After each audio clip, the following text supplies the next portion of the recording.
केरल में एनआईए की ताबड़तोड़ छापेमारी, प्रतिबंधित पीएफआई नेताओं के 58 ठिकानों पर रेड। बैन के बाद दोबारा किसी और नाम से पीएफआई को खड़ा करने की तैयारी थी। आंध्र प्रदेश के नेल्लोर में पूर्व सीएम चंद्रबाबू नायडू के रोड शो के दौरान भगदड़, हादसे में 8 की मौत, कई घायल। प्रधानमंत्री मोदी की मां हीराबा की तबीयत में सुधार, अहमदाबाद के हॉस्पिटल में अभी डॉक्टर्स की निगरानी में है हीराबा। सांस लेने में तकलीफ के बाद बुधवार को अस्पताल में भर्ती कराया गया था। तुनिशा सुसाइड केस में बड़ा खुलासा, पुलिस को शेजान के मोबाइल से मिली 250 पेज की चैट।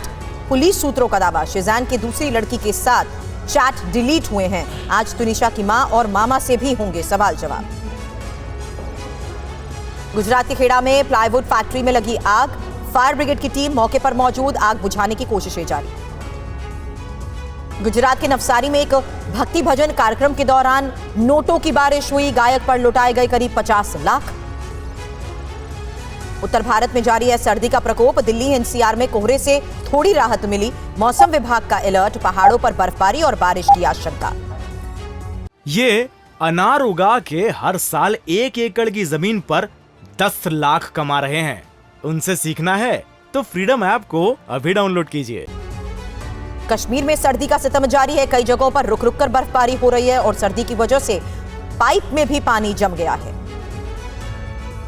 उत्तराखंड के 5 जिलों में हल्की बर्फबारी और बारिश की संभावना, उत्तराखंड मौसम विभाग ने अलर्ट जारी किया। देश में कोरोना की चौथी लहर का खतरा बढ़ रहा है। चीन में कोहराम मचा रहे कोरोना की गंभीरता के आकलन के लिए हेल्थ इंटेलिजेंस की मदद भारत लेगा। मुंबई एयरपोर्ट पर रैंडम टेस्टिंग में 2 इंटरनेशनल पैसेंजर कोरोना पॉजिटिव मिले, जीनोम सीक्वेंसिंग के लिए सैंपल भेजे गए। वाराणसी में बाबा काशी विश्वनाथ के स्पर्श दर्शन पर 31 दिसंबर और 1 जनवरी के लिए रोक लगी। नए साल पर भारी भीड़ को देखते हुए प्रशासन का फैसला। चीन में कोरोना ने कोहराम मचा रखा है, लोग हॉस्पिटल्स के बाहर इलाज कराने को मजबूर हुए, कोविड की दवाइयों की भारी कमी। पिछले 24 घंटे में जापान में आए कोरोना के 2,16,000 से ज्यादा केसेस, 415 लोगों की जान गई। जापान में एक दिन में मरने वालों की सबसे बड़ी संख्या। थाईलैंड से भारत आ रही फ्लाइट के अंदर मारपीट हुई, टेक ऑफ कर रहे प्लेन के अंदर आपस में ही यात्री भिड़ गए, विंडो सीट को लेकर बहस के बाद मारपीट। कंबोडिया के एक होटल में भीषण आग लग गई, आग में झुलसकर 10 लोगों की जान चली गई, 30 से ज्यादा घायल हैं, करीब 50 लोग अभी भी होटल में फंसे हुए हैं। कंबोडिया में आग के दौरान सामने आई भयावह तस्वीर, आग से बचने के लिए होटल की 5वीं मंजिल से लोग कूदते नजर आए, होटल में रेस्क्यू का काम भी जारी। खेरसो में रूस यूक्रेन आर्मी के बीच आमने सामने की जंग, यूक्रेन के सैनिकों ने मशीन गन से काउंटर अटैक भी किया है, पिकअप ट्रक पर मशीन गन लगाकर गोलियां बरसाई जा रही हैं।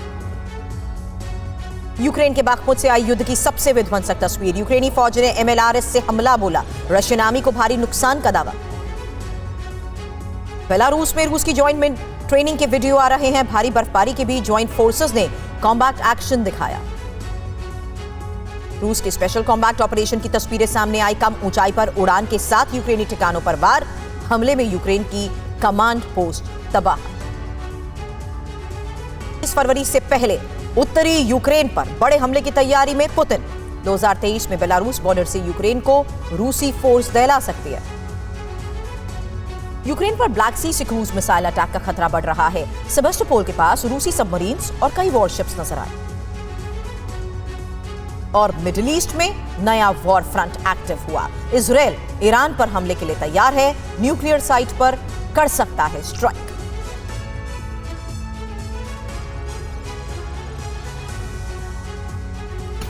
ये अनार उगा के हर साल 1 एकड़ की जमीन पर 10 लाख कमा रहे हैं। उनसे सीखना है तो फ्रीडम ऐप को अभी डाउनलोड कीजिए।